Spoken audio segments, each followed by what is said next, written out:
দিদি, আমি বারাসাতের রথতলা থেকে তোমার ভিডিও দেখি। আমার গার্লফ্রেন্ড আমাকে ছেড়ে চলে গেছে আজ অনেকগুলো দিন আগে। কারণটা হলো আমি নাকি ওকে সময় দিই না। আমার বাড়ি বারাসাতের রথতলা। অনেক দিন ধরে তোমার ভিডিও দেখছি। মেয়েটার সাথে আমার প্রথমে বন্ধুত্ব ছিল, তারপর বন্ধুত্ব থেকে আমরা রিলেশনশিপে যাই।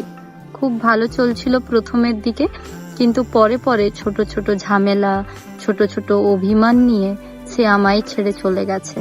তার কারণ আমি নাকি তাকে সময় দিই না। দিদি, আমি একটা দোকানের সেলসম্যানের কাজ করি। আমাকে অনেক ফোনে কথা বলতে হয়, আর ও যখনই ফোন করে আমি ওয়েটিং থাকি। তাই ওর সন্দেহ আমি নাকি ওকে না সময় দিয়ে অন্য কাউকে সময় দিই। আমার কাজের জন্য আমাকে একে ওকে ফোন করতে হয়, কিন্তু তারপরেও আমি যেটুকু সময় পাই আমি সময় দেওয়ার চেষ্টা করি। কিন্তু তাও ও না বুঝে আমায় বলছে আমি নাকি ওকে সময় দিই না। তুমি বলো তো দিদি, আমি কি করব? আমাকে যদি আমার গার্লফ্রেন্ডের কথা রাখতে হয় তাহলে আমার কাজ করতে পারবো না আমি। তার কারণ যেহেতু আমি সেলসম্যানের কাজ করি, আমাকে অনেক কাস্টমারের সাথে কথা বলতে হয়, যার ফলে আমার কল ওয়েটিং থাকে। ও যখনই ফোন করে আমি ফোনটা তোলার চেষ্টা করি, কিন্তু তাও যখন আমি অন্য কলে ব্যস্ত থাকি তখন ও নানান ধরনের সন্দেহ করতে থাকে আমাকে। এখন তুমি বলে দাও যে আমার কি করা উচিত?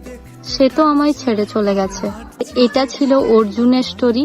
দেখো অর্জুন, একটা কথা বলি, একটা রিলেশনশিপ গড়ে ওঠে বা টিকে থাকে বিশ্বাস, ভরসা আর ভালোবাসার জন্য। তো সেই জায়গায় সন্দেহ জিনিসটা যখন চলে আসে না, তখন বিশ্বাসের ভিতটা নড়ে যায়।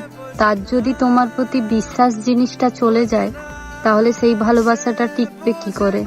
সে যদি তোমায় সত্যিই ভালোবেসে থাকে তাহলে তো তোমার কেরিয়ারের জন্য যে তোমাকে কথা বলতে হয়, তোমার ফোন ওয়েটিং থাকে, সেইটুকু বোঝার মতো তো ক্ষমতা তারও থাকা উচিত।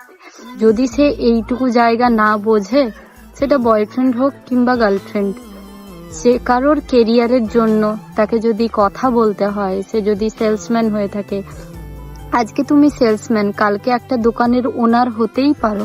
দোকানের ওনার হলেও কিন্তু কাস্টমারের সাথে ডিল করতে হয়। তো সেই জিনিসগুলোতে যদি তোমার লাইফ পার্টনার তোমাকে সন্দেহ করে, তোমাকে সেটাতে মোটিভেট না করে বা তোমাকে কাজে উৎসাহিত না করে যদি ডিমোটিভেট করার চেষ্টা করে, তাহলে আমি বলবো অমন রিলেশনশিপ থাকার থেকে না থাকাটাই ভালো। কারণ আমার মনে হয় লাইফ পার্টনারকে